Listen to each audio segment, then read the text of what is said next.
कुछ फेमस संत के बारे में हम देख चुके हैं, लेकिन कुछ और संत जो काफी ज्यादा फेमस हैं लोकल लेवल पे भी और भक्ति मूवमेंट में भी। तो कबीर दास जी के बाद जो संत आते हैं उनका नाम है चैतन्य महाप्रभु। चैतन्य महाप्रभु। और चैतन्य महाप्रभु बंगाल के क्षेत्र में भक्ति आंदोलन को दिखाते हैं, और इनका जो टाइम पीरियड है 1486 से लेकर 1533। इस टाइम पीरियड में आपको चैतन्य महाप्रभु दिखते हैं। इनका बर्थ प्लेस की बात करें तो बंगाल, यहां पर इनका जन्म हुआ और शुरू से ही कृष्ण की भक्ति में ज्यादातर लीन होते थे। और इन्होंने भक्ति परंपरा में कीर्तन प्रणाली को इंट्रोड्यूस किया।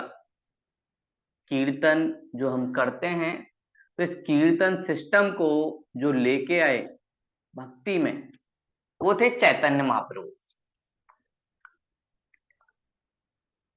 और इनके कुछ शिष्य भी रहे, जिनमें से एक शिष्य था हरिदास। और हरिदास इनका एक ऐसा शिष्य था जो मुस्लिम रिलीजन से रिलेटेड था। मुस्लिम रिलीजन से होने के बावजूद इन्होंने उसे वैष्णव धर्म के बारे में बताया, और इन्होंने कृष्ण की वर्शिप या वैष्णव पूजा को फेमस कर दिया। आपने देखा होगा कि बहुत सारे लोग हरे कृष्णा हरे राधे ऐसे गाते रहते हैं, गलियों में जाते हैं। वेस्टर्न कंट्री में अभी भी बहुत ज्यादा फॉलो किया जाता है। तो ये सारी परंपरा जो चलाई हरे कृष्णा हरे राधे कहने की, ये परंपरा चैतन्य महाप्रभु ने चलाई। स्टार्ट हुई बंगाल से, धीरे धीरे देश के अंदर और फिर उसके बाद विश्व के अंदर फैल गई। इसलिए इनको माना जाता है कि भाई कीर्तन परंपरा का जो फाउंडर है वो है चैतन्य महाप्रभु। ऐसे ही एक संत शंकर देव। शंकर देव जो दिखते हैं वो दिखते हैं असम में, नॉर्थ ईस्ट इंडिया। और शंकर देव 1500 से लेकर 1569 तक रहते हैं। और इन्होंने असम के अंदर या नॉर्थ ईस्ट इंडिया के अंदर काफी ज्यादा फेमस बनाया भक्ति मूवमेंट को। और ये भी एक वैष्णव संत थे, मतलब कृष्ण की वर्शिप करते थे, लॉर्ड कृष्णा की। और इन्होंने एक सारण कल्ट वो भी बनाया, इसमें इनके सारे फॉलोअर रहते थे। उसको भी स्टैब्लिश शंकर देव ने किया।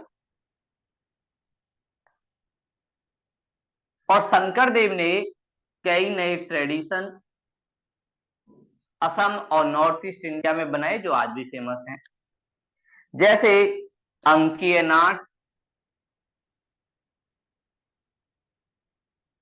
नाट आज भी ये ट्रेडिशन फॉलो किया जाता है। रंगमंच,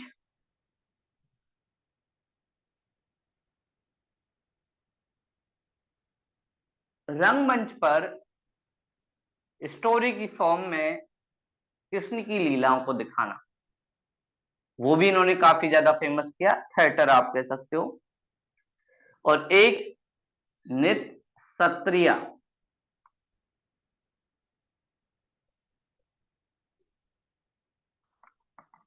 उसको भी शंकर देव ने फेमस किया। और इसलिए शंकर देव एक प्रमुख संत हैं नॉर्थ ईस्ट और असम के क्षेत्र में, जिन्होंने काफी ज्यादा इम्पैक्ट डाला लोगों के ऊपर।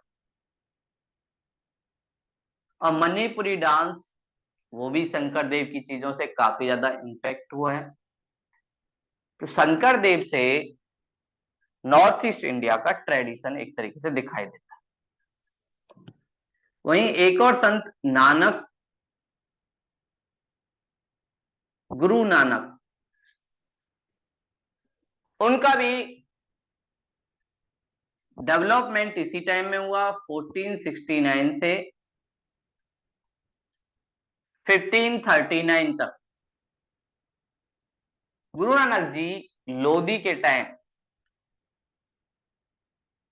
और ये क्षत्रिय फैमिली से थे और वर्णा सिस्टम के खिलाफ अपनी लड़ाई लड़े। वर्णा सिस्टम, कास्ट सिस्टम, इसका इन्होंने अपोज किया।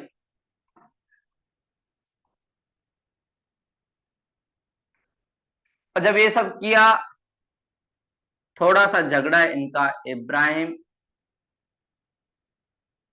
लोदी से हुआ। तो इब्राहिम लोदी ने इन्हें अरेस्ट करके जेल में डाल दिया। अरेस्ट किया और जेल में डाल दिया। उसके बाद इब्राहिम लोदी और बाबर के बीच 1526 में फर्स्ट बैटल ऑफ पानीपत हुआ। और फर्स्ट बैटल ऑफ पानीपत में इब्राहिम लोदी को बाबर ने हरा दिया। और जब बाबर ने हराया तो नानक जी को भी छोड़ दिया गया। फिर उसके बाद ये जेल से आजाद हुए और इन्होंने सिख धर्म, रिलीजन को एस्टेब्लिश किया। तो सिख रिलीजन को एस्टेब्लिश करने में गुरु नानक जी का एक इंपॉर्टेंट रोल है। और इन्होंने मिक्स कल्चर अपनाया। कुछ बातें हिंदू रिलीजन से, कुछ बातें मुस्लिम रिलीजन से, उसमें जो जो अच्छी चीजें थी उनको इंक्लूड करके सिख रिलीजन को एस्टेब्लिश किया। तो सिख रिलीजन इंडिया से ये ओरिजिनेट वाला एक रिलीजन है, जिसके एस्टेब्लिशमेंट में नानक जी का एक बड़ा रोल है। तो गुरु नानक जी ने सिख रिलीजन को एस्टेब्लिश किया। इसके अलावा एक और संत दादू दयाल, वो भी काफी फेमस हुए। और दादू दयाल अकबर के टाइम थे। तो अकबर को जानने का बड़ा शौक होता था, स्पिरिचुअलिटी के बारे में, रिलीजन के बारे में जानते बहुत थे। तो पूछते रहते थे संतों से। तो ऐसे ही अकबर ने दादू दयाल जी को बुलाया और उनसे कुछ क्वेश्चन पूछे।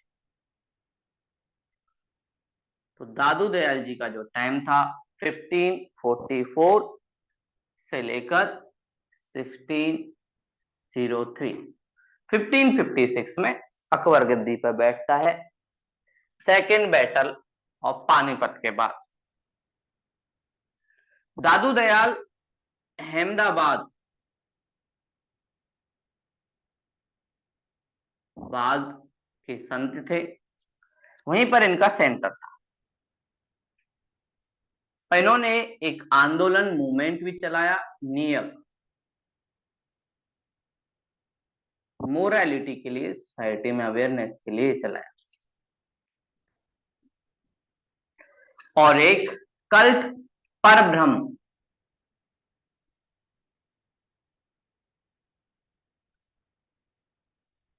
परब्रह्म कल्ट को एस्टेब्लिश किया। और अकबर ने दादू दयाल से एक बार पूछा कि बताओ अल्लाह की जात क्या है। जात पूछने के लिए बोला।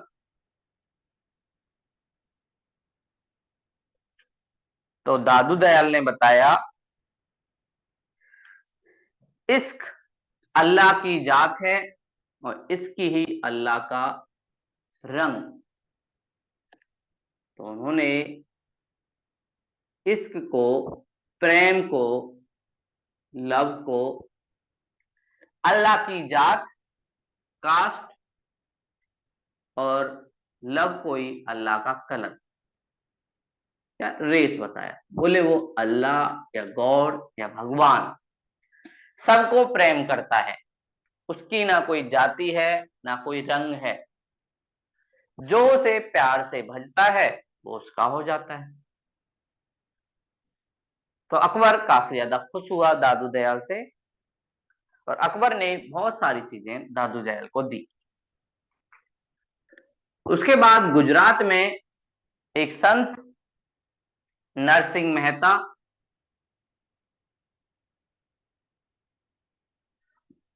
ये भी काफी फेमस हुए।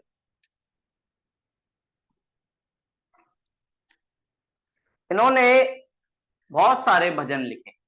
तो ये भी लगभग 15 सेंचुरी के आसपास। गुजरात के एरिया में इन्होंने वैष्णव कल्ट को ही फेमस किया। ज्यादातर भक्ति संत वैष्णव के ही थे, कृष्ण की वर्शिप करते थे। और इन्होंने एक भजन लिखा जो गांधी जी का फेवरेट भजन था। इनका भजन, वैष्णव जन तो कहिए जी, पीर पराई जाने रे। ये गांधी जी का एक फेवरेट भजन था जो नरसिंह मेहता, अभी भी राजघाट के आसपास पर जहां पर गांधी जी की समाधि है, वहां पर इस संगीत के साथ उनको श्रद्धांजलि दी जाती है। तो ये गांधी जी का फेवरेट भजन था और जब भी वो आंदोलन करते थे तो उसमें कुछ क्रिएटिव एक्टिविटी शामिल होती थी, जिनमें कुछ भजन गाना, लोगों का मन लगा रहे, वो सारी चीजें करते थे। तो उसमें गांधी जी इस भजन को ज्यादातर गाया करते। महाराष्ट्र में भी कुछ संत हुए और महाराष्ट्र के संतों ने एक रोल प्ले किया वहां की पब्लिक को जगाने का, और इस वजह से शिवाजी अपनी किंगडम स्टेब्लिश कर पाए, जिसमें ज्ञानदेव,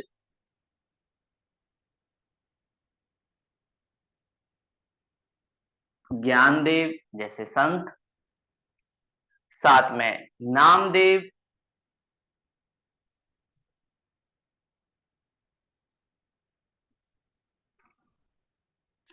और तुकाराम,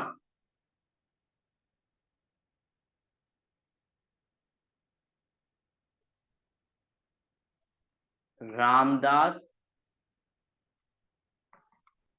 जैसे संत इंक्लूड थे। तो ज्ञानदेव, नामदेव, तुकाराम, एक और संत एकानाथ। कई बार पूछ लिया जाता है कि ये संत कहाँ से थे। कई बार ऐसा मैच करने के लिए पूछा जाता है कि भाई ये महाराष्ट्र से, गुजरात से थे, कहाँ से थे।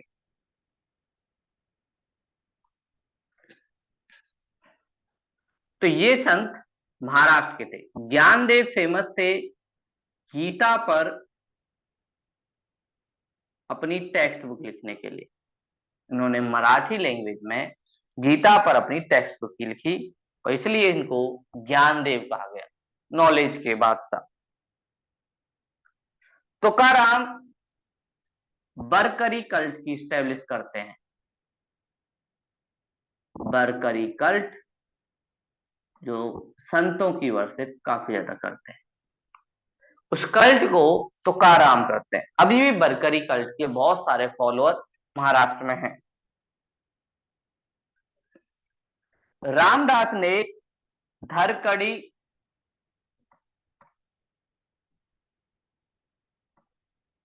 कनी कल्ट को एस्टेब्लिश किया और रामदास ही शिवाजी के गुरु थे। शिवाजी को जो मोटिवेशन दिया बड़ी किंगडम बनाने के लिए, उसमें रामदास का एक बड़ा रोल था। और इन्होंने दास बोध और आनंद भुवन, दास बोध और आनंद भुवन, इन नाम से अपनी टेक्स्ट भी लिखी रामदास जी ने। तो ये संत काफी ज्यादा फेमस हुए और महाराष्ट्र के सभी संतों ने क्रिटिसाइज किया वर्ना सिस्टम को, साथ में कास्ट सिस्टम को अपोज किया।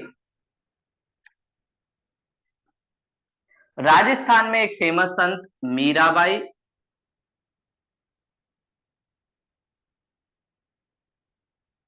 जो एक महिला संत थी। इसका मतलब भक्ति मूवमेंट में महिला संत भी इंक्लूड थी। और मीराबाई कृष्ण की भक्ति करती थी, वैष्णव, कृष्ण को ही अपना पति मानती थी। तो मीराबाई के भजन काफी ज्यादा फेमस हैं, वो भी काफी लिखती थी। तो ये हमने भक्ति संत जाने। अब हमारी स्टार्ट होती है इन दो मूवमेंट के बाद। सूफी और भक्ति मूवमेंट चल ही रहा है हमारी सोसाइटी में, और इसकी स्टार्टिंग होती है इन दोनों मूवमेंट की कहीं ना कहीं दिल्ली सल्तनत के साथ। और अब फर्स्ट बैटल ऑफ पानीपत के बाद 1526 से मुगल पीरियड की स्टार्टिंग होती है। तो मिडेवल हिस्ट्री का लास्ट फेज मुगल पीरियड। तो मुगल पीरियड की स्टार्टिंग बाबर से होती है। मुगल एम्पायर एक बड़ा एम्पायर बनेगा, जिसमें कुछ फेमस रूलर होंगे, बाबर, हुमायूं, अकबर। तो सबसे पहली बात आती है सोर्स क्या है, कहां से हमें पता चला क्या क्या चीजें थी। तो सोर्स जानना सबसे इंपॉर्टेंट। तो मुगल के बारे में कुछ बुक हैं जिनसे हमें पता चलता है। सबसे पहली बुक जिसे बाबर खुद लिखता है, तुजुक ए बाबरी, बाबरी। ये बाबर की खुद की ऑटोबायोग्राफी है, खुद लिखेगा। तुजुक का मतलब फारसी में होता है ऑटोबायोग्राफी, आत्मकथा। एक हमने ऑटोबायोग्राफी फिरोज शाह तुगलक की देखी थी, तुजुक ए फिरोजी, और दूसरी हम बाबर की देख रहे हैं। और इसे बाबर क्योंकि तुर्की साइड का था तो तुर्की भाषा में लिखेगा, लेकिन हम लोग समझ पाएंगे उसको ट्रांसलेट करके ये कहना क्या चाहता है। क्योंकि इस बुक का फारसी में ट्रांसलेशन बाबर के बेटे हुमायूं के टाइम में हो जाएगा।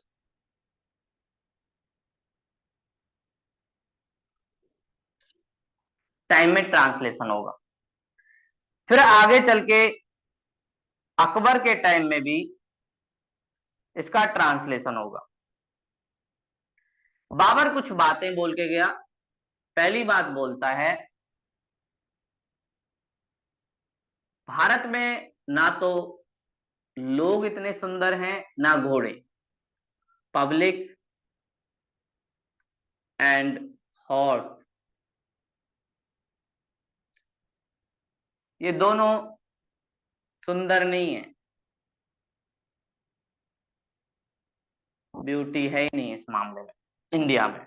बाबर को थोड़ी सी निराशा होती है और बोलता है हाइट थोड़ी छोटी है, लंबे कद के नहीं है, क्योंकि टर्की और उस साइड आप देखेंगे अरब कंट्रियों में तो थोड़ी हाइट भी ज्यादा होती है और थोड़ा देखने में भी होता है, इस वजह से ये सारी चीजें बोलता है।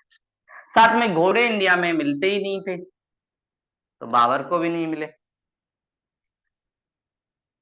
बाबर ने बोला भारत में जो आर्ट एंड कल्चर है वो भी इतना डेवलप नहीं, पता नहीं कहाँ देख के आए, पर इनको अच्छा नहीं लगा।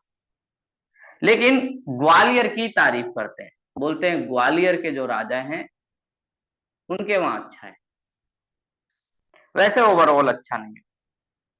और बाबर दो किंग का जिक्र करता है जो उस टाइम काफी पावरफुल थे। वो बोलता है ज्यादातर किंग तो इतने पावरफुल है नहीं, लेकिन दो किंग हैं। एक विजयनगर के कृष्णदेव राय, बोलते हैं विजयनगर के कृष्णदेव राय काफी पावरफुल हैं और उनसे सामना करना बहुत खतरनाक है। इनके बारे में बात, साथ में मेवाड़ के रूलर राजस्थान में राणा सांगा, राणा सांगा, इससे एक बात पता चलती है कि बाबर जब भारत आए तो इंडिया में ये रूलर भी रूल किया करते थे, तभी तो उसने बताया कि भाई ये सारे ऐसे थे। बाबर के बाद हुमायूं के टाइम पीरियड में कुछ लेखन हुआ और हुमायूं के टाइम पीरियड में एक बुक लिखी गई, हुमायूं नामा, जो हमें हुमायूं के टाइम पीरियड की बातें बताती है। और इसे हुमायूं की बहन गुलबदन बेगम, गुलबदन बेगम ये लिखती हैं। और इस गुलबदन बेगम की बुक की वजह से हमें बहुत सारी चीजें पता चलती हैं। फिर अकबर का टाइम आएगा, अकबर काफी ज्यादा लिखाएगा। अकबर वैसे खुद एजुकेटेड नहीं था लेकिन पढ़ने का मन बहुत था, तो ये जो भी मिलेंगे उन सबको बोलेगा चलो बुक लिखो। सबसे पूछते थे अकबर, अच्छा आप क्या करते थे बाबर के टाइम? जी मैं खाना बनाता। चलो चलो तो तुम बताओ, आज तुम्हें लिखना आता है तो तुम लिख दो, नहीं लिखने वाला मैं अलाउ मिला दूंगा तुम। तो अकबर के टाइम बहुत सारी राइटिंग हुई। किसी और को पूछते तुम क्या करते थे? जी मैं उनको पानी दे के आता था। तो तुम भी बताओ क्या क्या हुआ। तो ऐसे अकबर ने किसी को छोड़ा नहीं, अपनी फैमिली से लेकर जो भी काम कोई करता था उस टाइम में उन सबको बोला चलो अब कुछ लिख दो, और अगर तुम्हें लिखना नहीं आता तो मुझे बता दो। तो अकबर के टाइम एक बुक लिखी गई अकबरनामा, जिससे हमें बहुत सारी चीजें पता चलती हैं। और इस अकबरनामा को जिसने लिखा, अबुल फजल, काफी फेमस राइटर, अबुल फजल, ये इसको लिखता है। और फिर उसके बाद तबकात ए अकबरी,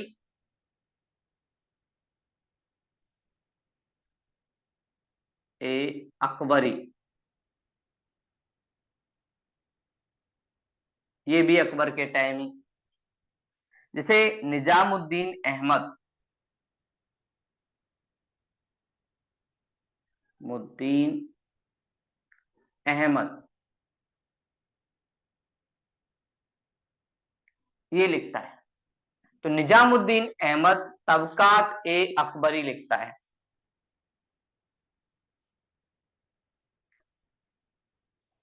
और फिर उसके बाद मुंतखाब उल त्वारिक, ये भी अकबर के टाइम ही लिखी जाएगी।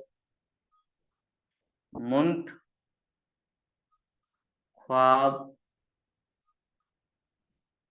उल त्वारिफ,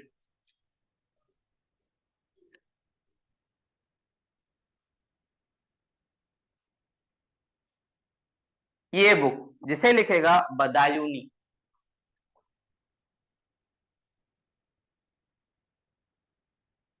ये भी एक फेमस राइटर हैं बदायूनी, जिसमें मजहरनामा,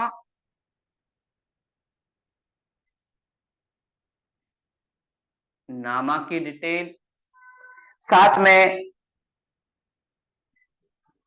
बदायूनी ने रामायण, महाभारत,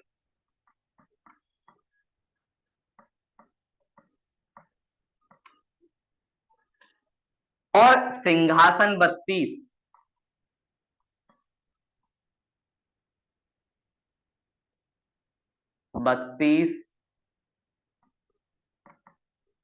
इस सब का ट्रांसलेशन किया फारसी लैंग्वेज में। तो बदायूनी काफी ज्यादा फेमस था। तो ये सारी चीजें अकबर के टाइम में हुई, जिनसे हमें इतिहास के बारे में पता चलता है। अकबर के बाद जहांगीर, उसका बेटा, उसका टाइम आया। और जहांगीर के टाइम जहांगीर ने खुद अपनी एक ऑटोबायोग्राफी लिखी। तो जहांगीर के टाइम हमें दिखती है तुजुक ए जहांगीरी, ये जहांगीर लिखता है। और जहांगीर अपनी ऑटोबायोग्राफी में बहुत सारी चीजें बताता है।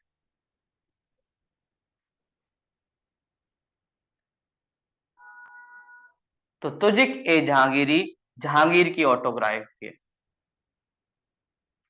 और जहांगीर के टाइम ख्वाजा कामगार ने भी एक बुक लिखी, मासिर ए जहांगीरी। ये जो लिखता है ख्वाजा कामगार,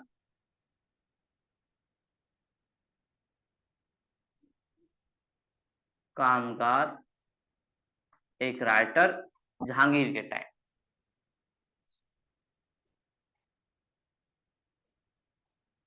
एक और बुक इकबाल नामा ए जहांगीरी। इकबाल नामा मतलब किसी चीज को मानना। इकबाल नामा एक जहांगीरी में अबुल फजल की डेथ का जिक्र किया जाता है। अबुल फजल को मार दिया गया। अबुल फजल वही है जो अकबर के टाइम, लेकिन इसकी हत्या कर दी गई। तो उसकी हत्या का सीक्रेट इकबाल नामा ए जहांगीरी में मिलता है। और इकबाल नामा जहांगीरी को जिसने लिखा, मुतमिद खां। तो मुतमिद खां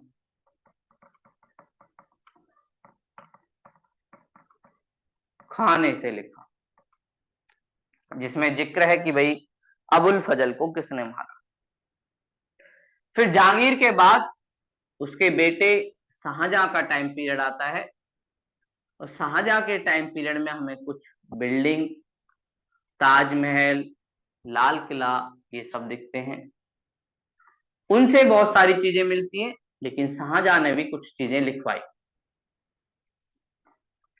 तो शाहजहां के टाइम पीरियड में उसके टाइम लिखी हुई चीजों से भी हमें कुछ पता चलता है। एक बहुत बड़ा रूलर और शाहजहां का कार्यकाल काफी ज्यादा फेमस, तो उसी के लिए उसने कुछ करवाया भी। इसके टाइम इतिहास लिखा गया पाद शाह नामा।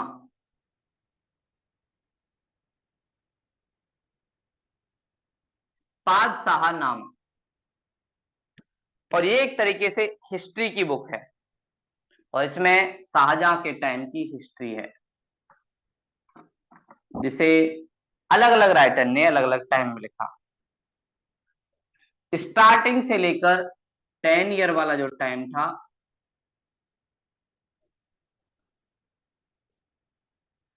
वो जो लिखता है वो अमीर गजनवी,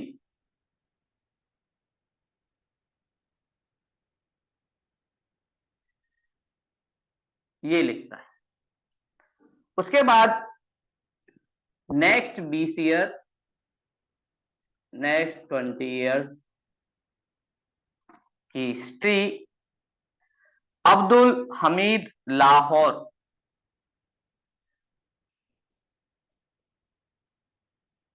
हमीद लाहौर ये लिखता है। और लास्ट वाला पेज मोहम्मद वारिस, तो एंड जो किया या कंप्लीट किया वो मोहम्मद वारिस ने।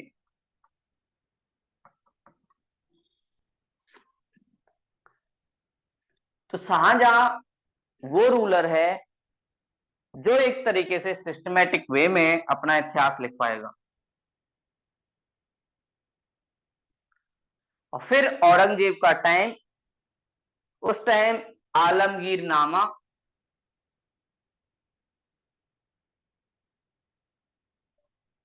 गीर नामा, औरंगजेब ने वैसे कुछ भी लिखने से मना कर दिया था, लेकिन उसके बावजूद भी लोगों ने छिप छिप के लिखा और औरंगजेब के टाइम सबसे ज्यादा लिखा गया। और ये होता भी है, जिस चीज को मना किया जाता है वो सबसे ज्यादा होती है। तो मिर्जा मोहम्मद कजीम सिराजी,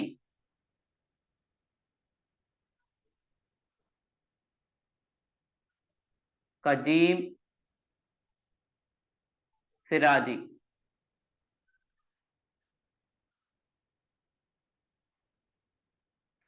इन्होंने आलमगीर नामा,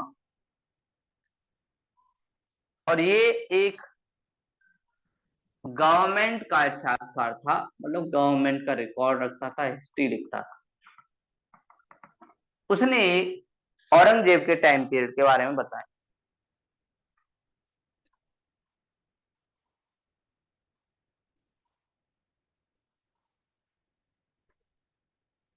तो ये सारी चीजें हमें सोर्स के थ्रू पता चलती है कि भाई क्या क्या चीजें हुई। तो पहले सोर्स ये है जो हमारे देश से ही हमें मिलते हैं। दूसरे सोर्स, बहुत सारे लोग ट्रेवलर इंडिया में आए, तो जो ट्रेवलर आए उन्होंने भी कुछ लिखा। तो इन ट्रेवलर के द्वारा भी हमें मुगल काल की हिस्ट्री पता करने का मौका मिलता है। तो ट्रेवलर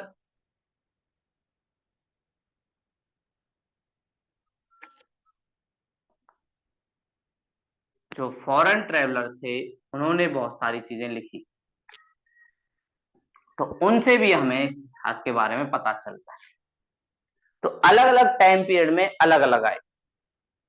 जैसे Rolf Fitch, Rolf Fitch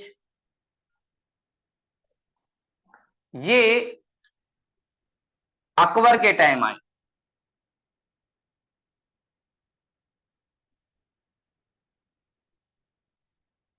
Rolf Fitch का अकबर के टाइम आना हुआ, और ये फर्स्ट ट्रेवलर था जो अकबर के टाइम आया। और इसने बताया आगरा और फतेहपुर सीकरी,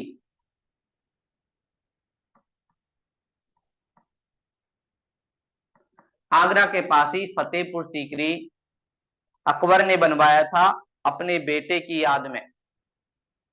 अकबर से बच्चे नहीं हो रहे थे, जहांगीर हुआ था, उसकी याद में अकबर ने बनवाया। तो इसने बोला फतेहपुर सीकरी और आगरा लंदन से बड़े हैं, ग्रेटर देन लंदन। ये बातें हमें मिलती। इसके अलावा जहांगीर के टाइम में भी कुछ ट्रेवलर आए, जिनमें से एक थे विलियम हॉकिंस। हॉकिंस ब्रिटिश, जो अपनी कंपनी स्टैब्लिश करने के लिए जहांगीर के टाइम आए। इन्हें ट्रेड करना था और ये बोलता है सिल्वर इंडिया में आती है पर जाती नहीं, रिटर्न नहीं होती।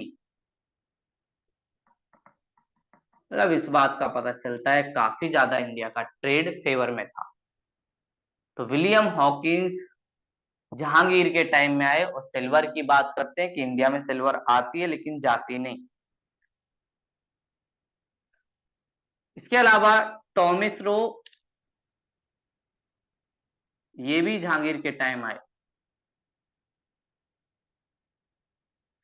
एंड एडवर्ड टेरी,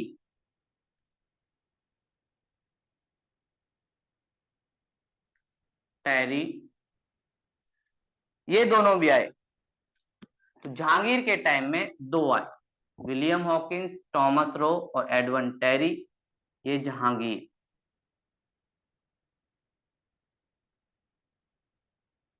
इसके टाइम में आए। अब कुछ फेमस शाहजहां के टाइम में आएंगे, जो काफी ज्यादा फेमस है। ट्रेवेनियर, एक जो फेमस यात्री है ट्रेवेनियर।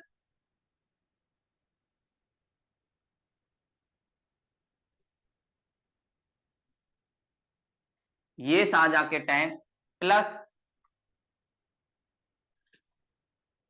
मनुची, ये भी शाहजहां के टाइम। इसके अलावा वार्नियर, ये भी। और एक और यात्री पीटर मुंडी,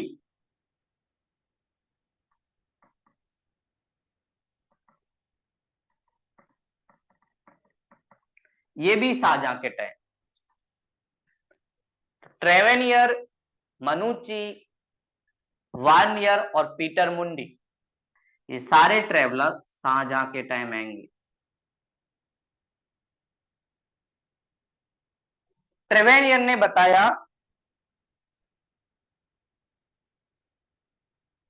कि भाई शाहजहां के पास बहुत ज्यादा धन था और ये ट्रेवेनियर जो था वो फ्रांस से था। फ्रांस का एक ट्रेडर जो डायमंड का ट्रेड करता था।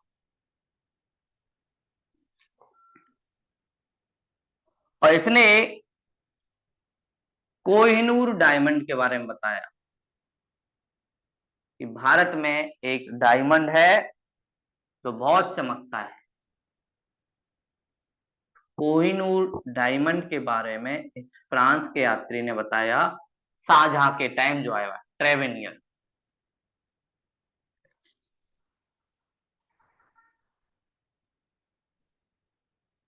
मनुची इटली का था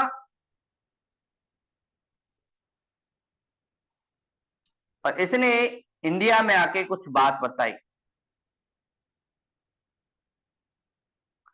और इसने सामूगढ़ वॉर, बोलता है सामूगढ़ में वॉर हुआ था, मैं भी इंक्लूड था।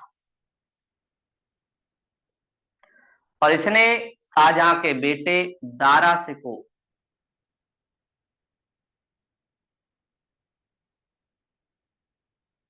के साथ मिलकर इस सामूगढ़ के वॉर में तोप खाना जो था उसका एक तरीके से रोल प्ले किया। वार्नियर फ्रांस के डॉक्टर, ये भी शाहजहां के टाइम आए और इन्होंने बोला जितनी भी लैंड थी उसका जो हेड था वो किंग होता था।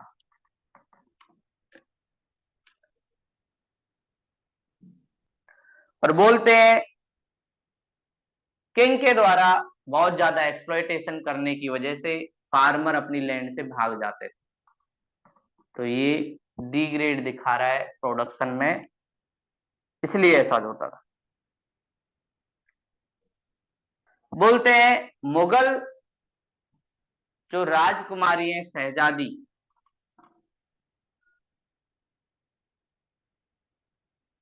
क्वीन या राजकुमारी, उनकी शादियां इंडिया में नहीं होती थी, बाहर होती थी, क्योंकि उनके लिए इतने सुंदर सुंदर राजा नहीं मिल पाते थे। ये भी बातें बताते। और पीटर मुंड्री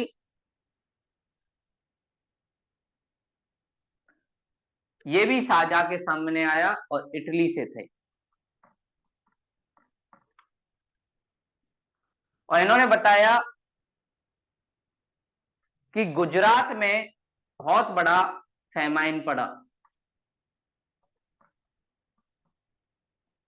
और बहुत सारे लोग मारे गए। गुजरात के फैमाइन अकाल का जिक्र करता है।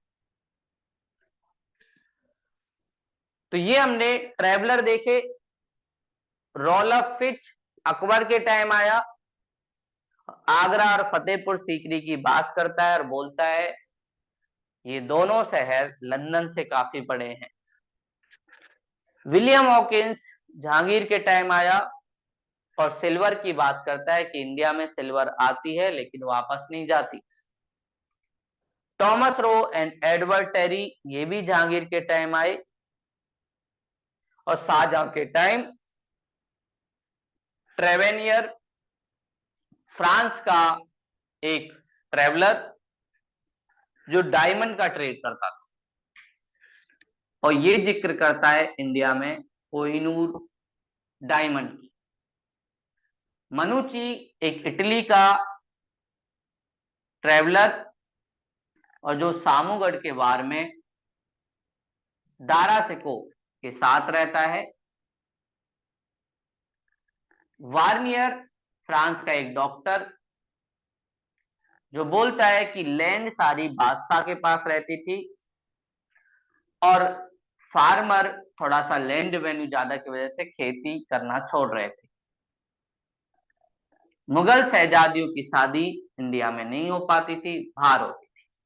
पीटर मुंडी इटली का यात्री और ये गुजरात के फैमाइन की बात करता है।